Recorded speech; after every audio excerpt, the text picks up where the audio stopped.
Si vous n'êtes pas abonné à la chaîne, n'hésitez pas à le faire maintenant, ça soutient et moi ça me donne toujours envie de développer plus de contenu, plus de thématiques, etc. Pour que vous puissiez un petit peu vous ouvrir à l'investissement aussi de manière générale et aussi pourquoi pas m'apporter des choses que je ne connais pas. Voilà pourquoi j'essaie de faire grossir cette communauté qu'on est en train doucement de faire croître petit à petit. Aujourd'hui, on se retrouve pour une vidéo très spéciale parce qu'on va parler ensemble des matières premières, notamment donc de l'or qui est quand même l'une des plus connues, du pétrole, etc. Puisqu'il y a quand même beaucoup, il faut savoir. Et faut-il investir dans les matières premières en tant que telles ou pas? On a un petit guide complet en fait pour les investisseurs débutants notamment. Aussi pourquoi pas des piqûres de rappel pour les investisseurs les plus chevronnés, histoire de connaître quels sont l'historique des matières premières et comment s'y intéresser, investir dedans, est-ce que c'est intéressant, à quel niveau, etc., etc. On est donc parti pour cette vidéo. Alors déjà, commençons par le commencement.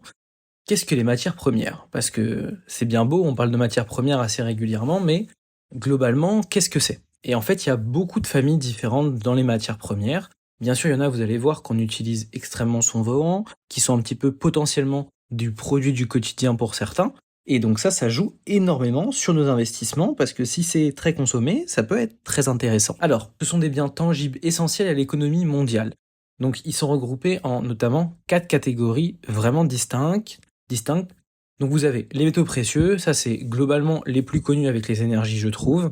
Donc dans les métaux précieux, on va retrouver l'or, l'argent, le platine et le palladium. Le palladium est moins connu, mais je vous laisserai regarder un petit peu. C'est très très intéressant à connaître comme matière parce que ça vaut déjà un petit paquet d'argent et c'est utilisé dans quand même pas mal d'industries notamment.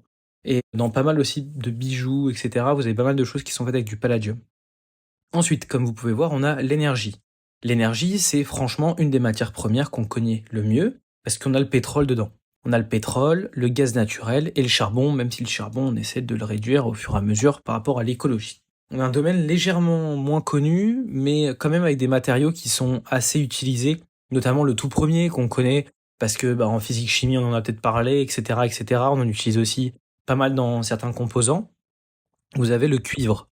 Le cuivre, ensuite vous avez l'aluminium, donc qui est quand même assez connu, et le lithium. Et ensuite on a bien sûr des choses que tout le monde connaît, et je pense que le dernier notamment est potentiellement un produit du quotidien pour pas mal de personnes qui vont regarder la vidéo. Donc on a le blé, le maïs, le soja et le café. Donc voilà, vous avez un petit peu ces 4 grandes familles de matières premières, et donc on va les regarder ensemble. Est-ce que c'est intéressant d'investir sur ce genre de produit? Alors les caractéristiques clés, c'est vrai. Donc déjà, il faut savoir que les matières premières ont des grosses caractéristiques et vous allez voir que ça nous permet aussi de comprendre plein de choses, notamment au point de vue géopolitique et au niveau mondial, que ce soit sur la demande, que ce soit sur l'offre, etc., etc. Ce sont des actifs qui sont hyper cycliques. Il faut savoir, pour la grande majorité, certains le sont un peu moins, mais pour la majorité, ce sont des actifs qui sont super cycliques. Déjà, ils dépendent de plusieurs choses. Dans un premier temps, ils dépendent de l'offre et de la demande mondiale. Parce qu'il faut savoir que vous avez donc le cours mondial du blé, du soja, du café, du cacao, tout ce genre de choses. Ce sont des cours qui sont mondiaux, qui sont régis donc exclusivement par l'offre et la demande. Donc ce sont des cours parfois qui peuvent exploser en fonction de certaines périodes. Et je vous en parlais juste avant, on a vu, notamment lors du début de la guerre entre l'Ukraine et la Russie, ou plutôt la Russie contre l'Ukraine, à ce moment-là, on a vu notamment des prix du blé qui ont explosé. Et en fait, on le voit que c'est par rapport aux tensions géopolitiques qu'on va retrouver, potentiellement, certaines matières premières vont exploser au niveau des prix. Et ça, c'est très important pour nous aussi de le comprendre et de le savoir lorsqu'on veut potentiellement investir dessus. Vous avez bien sûr aussi les conditions météorologiques. Vous le savez, on a eu une énorme crise, notamment au niveau des noisettes, au niveau du cacao, parce qu'on a eu de très très gros soucis au niveau du temps et donc de la météo dans les zones concernées par la production et ensuite l'exportation de ces matières premières. On a ensuite les cycles économiques, et ça vous le savez très bien, il y a des cycles économiques, c'est sans cesse, ils se répètent assez régulièrement, et de temps en temps, on sait que certains cycles, en fonction de ce qui se passe aussi dans certains pays, dans certaines régions du globe, les gens vont plus mettre leur argent par exemple sur de l'or, ou pas. Et donc ça, à chaque fois, en fait, ça va créer un cycle sur le marché, ça va créer un cycle aussi sur cette matière première, ce qui va ensuite engendrer d'autres petites choses derrière.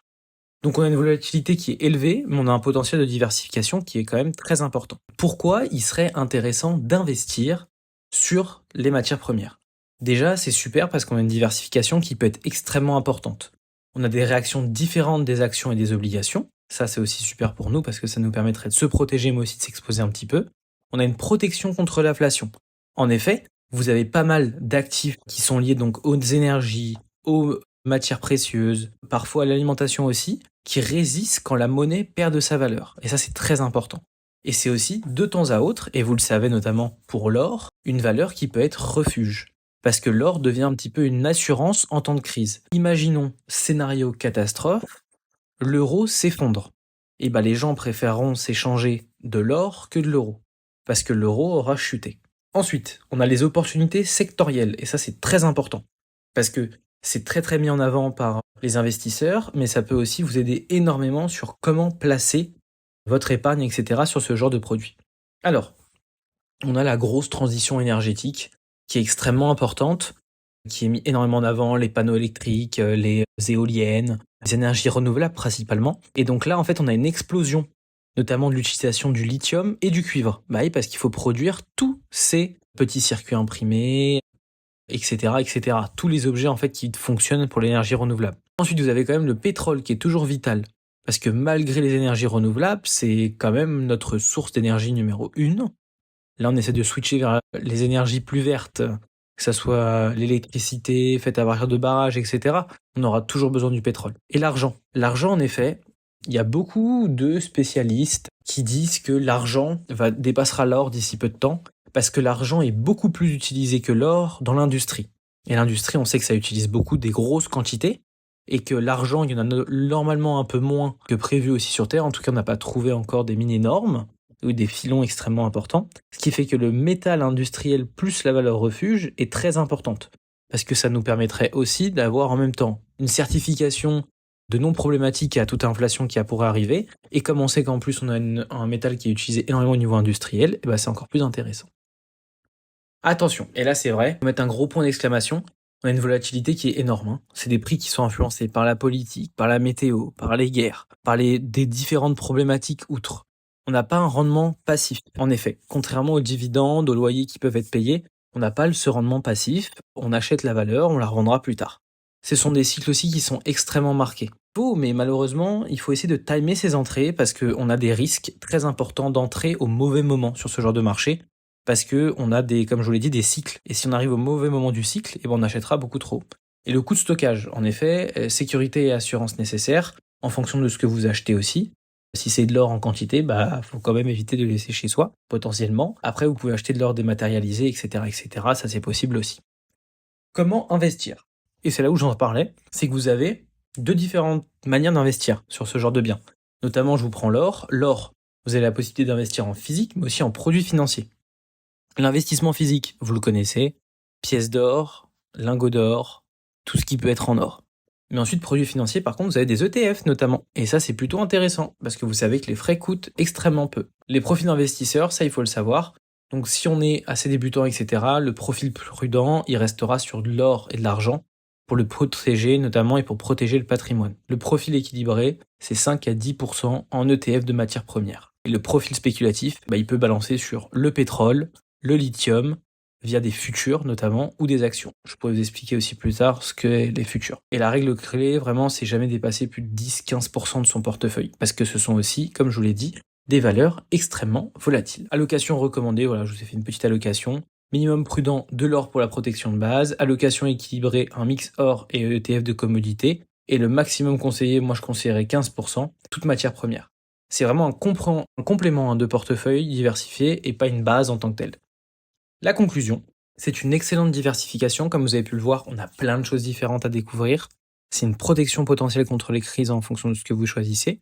L'or, c'est la valeur quand même refuge numéro 1 au monde en tant que tel, et c'est incontournable en période d'incertitude et de crise. L'avenir dans les métaux rares, ça il faut quand même le prendre en compte, parce qu'avec les transitions écologiques, on a une utilisation qui est accrue, lithium notamment, cuivre qui est rare en tant que tel, et bien sûr, des placements complémentaires, ce n'est pas une base comme les ETF actions, ça c'est très important. Je vous remercie d'avoir regardé la vidéo et je vous dis à très vite pour une prochaine. N'hésitez pas bien sûr à vous abonner, liker et commenter.